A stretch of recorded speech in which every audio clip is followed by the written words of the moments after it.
আপনারা যখন এই কমিশনটা কাজ শুরু করলেন, সেটা করতে গিয়ে কি মনে হয়েছে আমাদের গণমাধ্যমের প্রধানতম বা মৌলিক সংকটটা আসলে কি?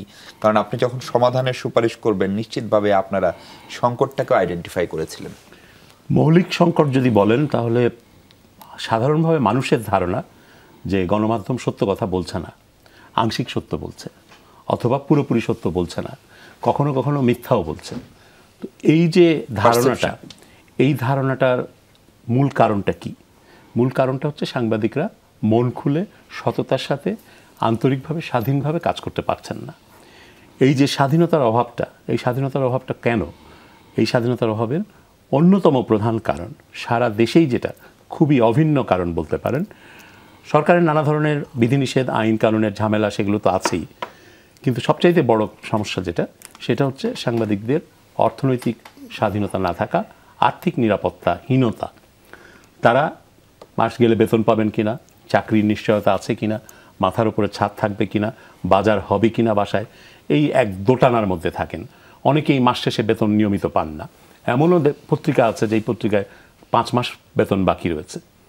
আমরা টেলিভিশনগুলোতেও কিছু কিছু টেলিভিশন আছে, যে সমস্ত টেলিভিশনগুলোতে আপনি দেখবেন যে মাঠ পর্যায়ে যে সমস্ত সংবাদদাতারা রয়েছেন তাদেরকে কোনো মাসোহারা দেওয়া হয় না।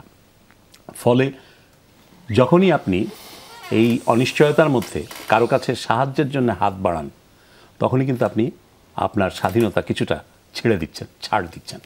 আপনি অন্যের উপরে নির্ভরশীল হয়ে পড়ছেন। এই নির্ভরতা হচ্ছে অন্যের দান, দয়া, দাক্ষিণ্য সেগুলোর উপরে।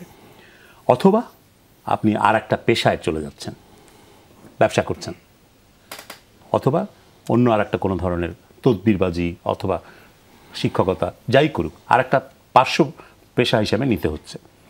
এর ফলে আপনার সাংবাদিকতায় আন্তরিকতা কমে যাচ্ছে, আপনি পেশাদারিত্ব কমে যাচ্ছে। এই একই ঘটনা কিন্তু গণমাধ্যম প্রতিষ্ঠানের ক্ষেত্রেও ঘটছে। গণমাধ্যম প্রতিষ্ঠানগুলো লাভজনকভাবে চলছে না। অনেকেই, তাদের আর্থিক সামর্থ্য ছিল না কিন্তু গণমাধ্যম প্রতিষ্ঠান করেছেন। তাদের অনেকেই অন্য উদ্দেশ্যে, মানে একেবারেই জনসেবা, জনস্বার্থের জন্য যে পাবলিক ইন্টারেস্ট জার্নালিজম অথবা সত্য প্রকাশের জন্যে যে মিশন, সেই মিশনারি জিল থেকে যে পত্রিকা করেছেন বা টেলিভিশন করেছেন তা নয়। তারা তাদের অন্য স্বার্থ, গোষ্ঠী স্বার্থ, ব্যক্তি স্বার্থ কিংবা রাজনৈতিক স্বার্থ আদায়ের জন্যে প্রতিষ্ঠান করেছেন এবং সেই সমস্ত প্রতিষ্ঠান যেন তেনভাবে তারা পরিচালনা করেন।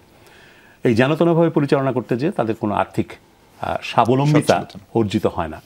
তখন তারা সরকারের সহায়তা চান অথবা বেসরকারি খাতেও বিভিন্ন জায়গা থেকে তাদেরকে আর্থিক সহায়তা আনতে হয়। সেটা শুধু বিজ্ঞাপন না, অন্য ধরনের আর্থিক সহায়তা। অর্থাৎ একটা শিল্প গ্রুপের প্রতিষ্ঠান আছে সংবাদ মাধ্যম, আবার অন্যান্য ব্যবসাও আছে। অন্যান্য ব্যবসার থেকে সাবসিডি দিতে হয় এই গণমাধ্যম প্রতিষ্ঠানকে।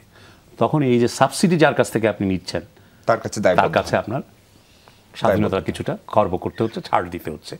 এভাবেই কিন্তু নানাভাবে আপনি আষ্টে পৃষ্ঠে আটকা পড়ে যাচ্ছেন, আপনার স্বাধীনতা ক্ষুণ্ণ হচ্ছে এবং সে কারণে সৎ সাংবাদিকতা, বস্তুনিষ্ঠ সাংবাদিকতা এটা হচ্ছে পরিষ্কার একদম কামাল ভাই।